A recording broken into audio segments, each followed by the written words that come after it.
procureur day poursuivre rek du moom mooy juger waaye loolu mooy justice Sénégal aujourd'hui toll nañ foo xam ne suñu mbokk magistrat yi nañu moyetu suñu waxee ñu génn di def ay déclaration di yuuxu waaye moomu ñu dëkk bi de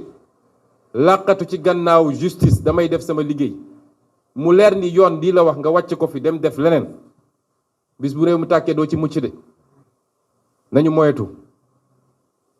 nañu moyetu di yee fitna parce que Macky Sall moomul réew mi te nañu jiital yàlla seen liggéey te bu soobee yàlla dinañ bàyyi xale yooyu parce que defuñu dara Pastef lan lañ ko fi deful song nañ suñu siège ak ay jaasi gaañ ci ay xale ñu déposer plainte ñu denc plainte bi rey nañu suñu jigéen Mariama Sagna ba léegi teg nañ ko fële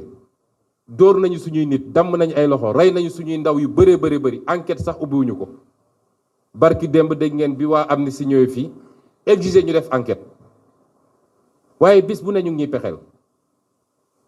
te waa dëkk bi yëpp laay waxal nag jiital ci kilifa yi parce que kilifa yi waruñu di intervenir lu dul Macky Sall sukk na fii léegi Macky Sall dumawuñ ko ba mu sukk rek kenn du intervenir waaye moom mun na xëy di dóor nit ñi di duma nit ñi di def lu ko neex kenn du wax ci loola réew du doxee noonu nañu jiital dëgg ñun ñëpp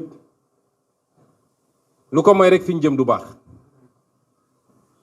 am na lu xewoon ci réew mi ay kilifa sàkku ñu ñaan ñu te jamono yooyu ñëpp xam nañ ne pouvoir bi daanu woon na ñu nangul leen ko teg seen loxo ñu laaj ñu teg seen loxo lan mooy suñuy jàmbat ñu teg ko seen loxo ba léegi dégguñu ci dara ci diggante gi waa ji dem na waajal boppam jënd ay ngànnaay waajal boobu ba léegi mi ngi dal ci kaw nit ñi waaye ñun xanaa dañuy tënk suñu loxo bàyyi ki ñu jàkkaar lool nag moom ay loxom libre muy dóor nañu seetaat réew mi ndax nag lu ëpp tuuru de ba tax nag ñu wax ni bu soobee yàlla daañ leen bàyyi te wàññiwuñu dara ci suñu kaaraange ñun